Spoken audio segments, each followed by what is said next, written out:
Bonsoir à toutes et à tous.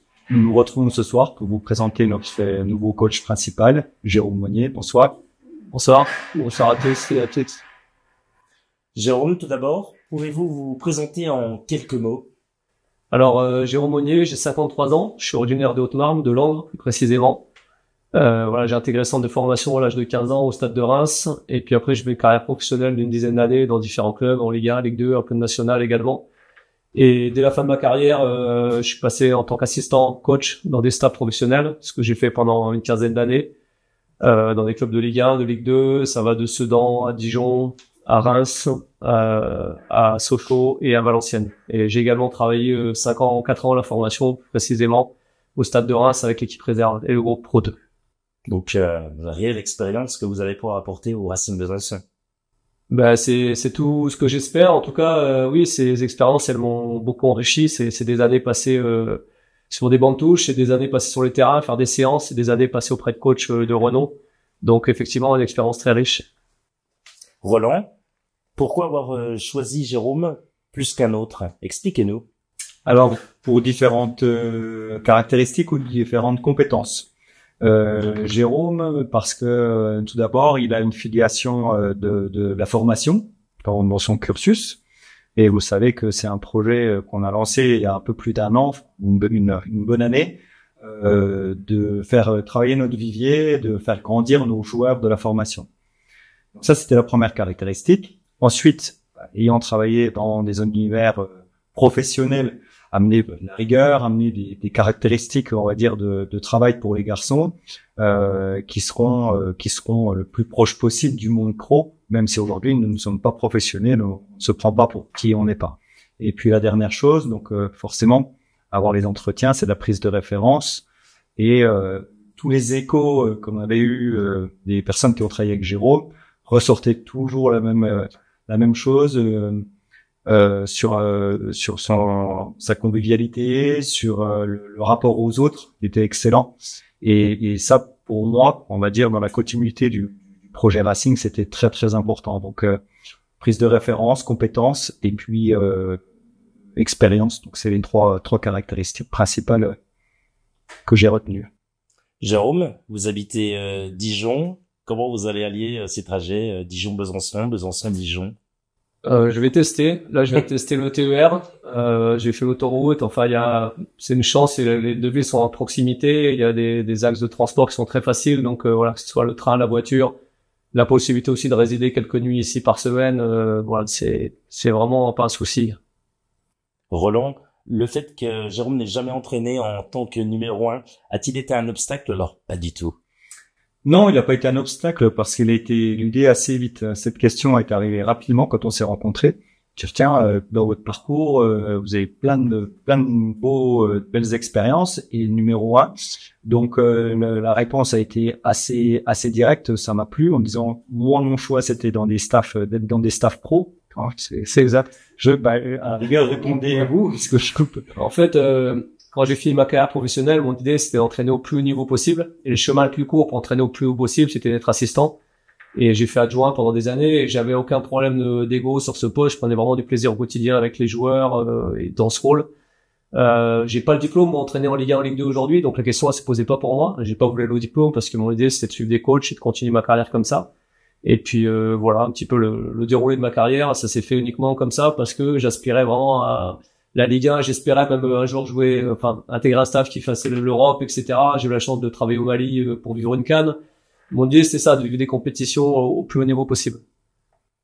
En tant que technicien, Jérôme, comment vous définirez-vous par rapport au jeu que vous avez envie de proposer? Plutôt une équipe proactive, on va dire, à chercher à déséquilibrer l'adversaire, à lui poser des problèmes plutôt qu'attendre et le contrer. Donc plutôt une équipe de possession, une équipe aussi qui a de la verticalité. Voilà, une équipe organisée aussi, organisée et disciplinée, parce que sans ça, je pense que c'est compliqué de durer ou d'être performant. Et puis une équipe qui met de l'intensité, qui joue avec de l'intensité, parce que aujourd'hui, même si on est en National 3, les gens se préparent bien, tout le monde s'entraîne 4-5 fois par semaine, et c'est un élément essentiel également.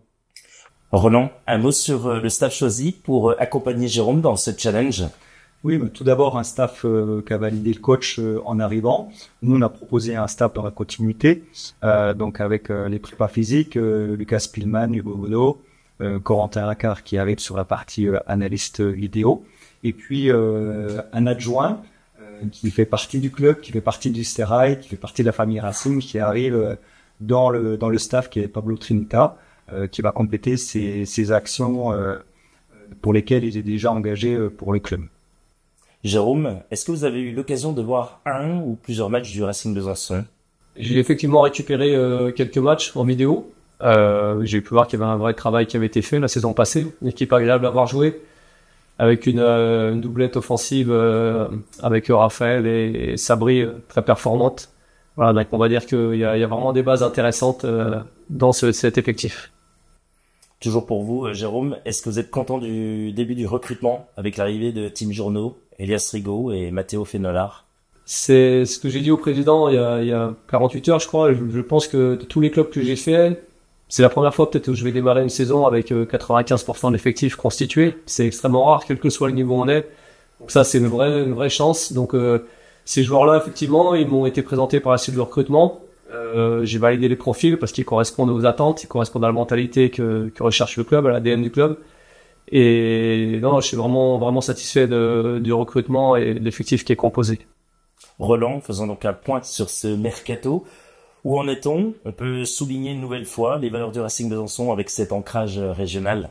Oui, les trois joueurs que vous venez de citer, c'est des joueurs plus que locaux, puisque c'est des joueurs du Racing Besançon qui sont allés finalement s'aguerrir à peu près à l'âge de 21 ans. Ils sont allés s'aguerrir sur d'autres clubs de National 3. Ils ont fait plusieurs saisons en National 3 et se sont mis en valeur. Hormis Tim Journeau, mais Tim Journeau, il a fait aussi 3 saisons en National 3 avec des bonnes perfs. Et donc nous, on fait venir des joueurs qui sont très ancrés au niveau du territoire. La stratégie est toujours la même. Toutefois, c'est des joueurs qui ont des stats et qui se sont révélés au niveau de la National 3. Hein. C'est pas des paris, c'est des joueurs pour nous confirmés.